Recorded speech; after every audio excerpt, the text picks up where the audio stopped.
se eu faço grito e o corpo todo me dói, deixai-me chorar pouco. Alors Amalia Rodriguez, merci d'être là avec nous. On est content parce qu'on vous aime beaucoup à Paris. Ça fait 7 ans que vous n'êtes pas venu chanter chez nous. Et le public vous est fidèle. Vous avez d'ailleurs chanté 7 fois à l'Olympia. Oui. Et alors pourquoi cette absence si longue? De l'Olympia, les premières années, les 2 ans après la mort de Bruno Cocatrix, j'étais invitée. Mais je ne pouvais pas aller à l'Olympia parce que je me sentais pas bien, parce que moi j'étais très amie avec lui. Il avait beaucoup d'espoir en moi, il me disait toujours rester en France et tout ça. Alors, je ne pouvais pas mettre le pied à l'Olympia. Je suis passée aussi à Bobino, à WC, à Tête de l'Art, tout ça. Et après 2 ans, 3 ans, je suis passée au théâtre de la ville. Oui, au théâtre de la ville. Et après ça, on ne m'a pas invitée. On a oublié Amalia, peut-être. Oui, parce que vous savez, je chante en portugais, alors les gens qui m'aiment, ils ont toujours les disques. Alors, pour eux, c'est toujours la même chose. Mais moi, j'ai changé des programmes pour voir si les Français, ils continuent à être fidèles à Amalia Rodriguez. Oui, les Français en général ne sont pas fidèles, mais ils sont fidèles aux chanteuses qu'ils aiment, ça c'est vrai. Oui. Alors Amalia, là vous allez venir en septembre. Au mois de septembre. Vous chantez combien de fois à l'Olympia? Vous avez chanté combien de fois? J'ai chanté Une semaine, vous venez? Maintenant, cette fois-ci? Oui. Oui, une semaine, parce que moi, je ne peux pas faire beaucoup de spectacles, comment on dit. Oui, vous ne pouvez pas chanter 3 mois de suite? Non. Parce que vous donnez tellement... Non, j'ai un problème au cœur, je ne peux pas. Je me donne complètement, alors j'ai fait un grand effort, je ne peux pas. C'est pour ça que je viens une semaine. Et vous allez mélanger un petit peu là, vos anciens succès et des nouvelles chansons? Oui. Et tout en portugais? Tout en portugais, peut-être une chanson en français, oui. Avec un accent très fort portugais et un accent fado aussi. Ah oui. Parce que moi, je chante en chinois, en anglais, je chante toujours des chansons étrangères avec l'accent et ma façon de chanter portugaise. Oui, alors ça va être curieux de voir Amalia Rodriguez chanter en chinois, oui. Ou en japonais, ou en... J'ai déjà chanté en japonais, mais avec le fado aussi. Alors, comment vous apprenez? Vous apprenez d'une façon avec l'oreille? Avec l'oreille, oui. Alors, Amalia, vous êtes, bien sûr, vous êtes née à Lisbonne. Oui, je suis née à Lisbonne. Vos parents, enfin, vous êtes d'un milieu assez simple. Vos parents travaillaient. Enfin, vous n'étiez pas une maison bourgeoise ni aisée. Et très jeune, vous avez toujours chanté, hein? Oui, dès que j'avais 4 ans, je chantais toujours. C'est ça. Les voisins ils me donnaient des petits gâteaux, des petits bonnets dans ma petite robe. Et on me faisait chanter tout le temps. Après, j'ai commencé à chanter avec 12 ans dans les fêtes de quartier, vous savez, au voisinage, parce qu'ils m'invitaient pour les mariages, pour comment on dit? Les baptêmes. Ça. Et après, il y avait des gens tout le temps qui me disaient, Amalia, il faut faire l'artiste, il faut aller chanter. Oui, parce que vous avez une belle voix. Vous aimiez ça? J'aimais tellement les artistes. Quand j'allais au cinéma, je faisais l'imitation, j'ai chanté comme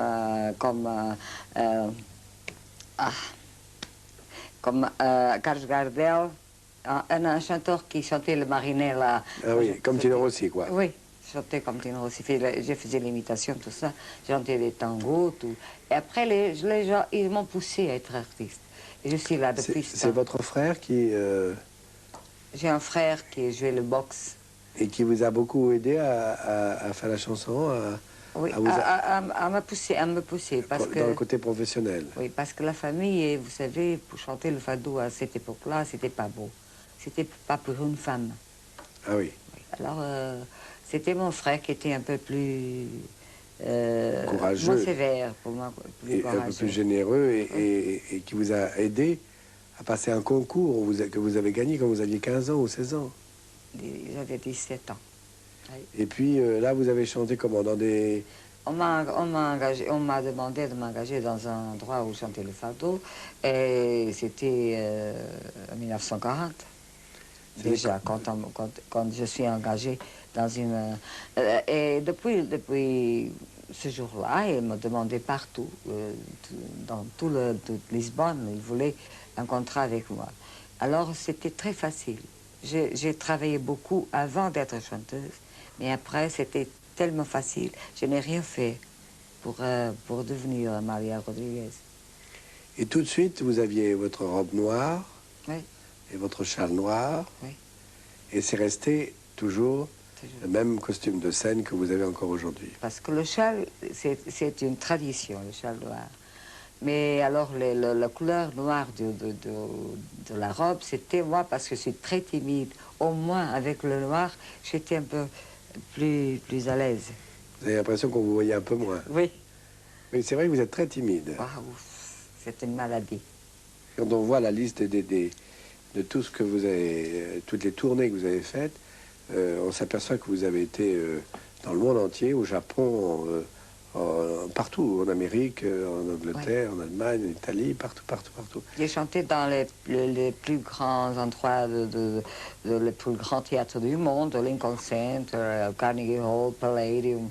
J'ai chanté au Hollywood Bowl, j'ai chanté avec l'Orchestre Philharmonique de New York, avec l'Orchestre Philharmonique de Los Angeles.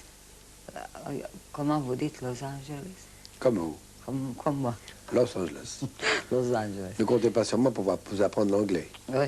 Peut-être vous trouvez 2 ou 3 mots de français que vous ne connaissez pas, mais en anglais, rien du tout. Au Japon, vous avez été une des rares chanteuses à chanter devant 100 000 spectateurs. Oui. C'est extraordinaire. Je veux dire qu'on peut penser que le rock ou des orchestres peuvent faire tant de monde, mais quelqu'un qui chante d'une façon si intime et si personnelle et si près du public, 100 000 spectateurs. Oui. Ça, c'est magnifique. J'ai chanté en Amérique du Nord avec 12 000.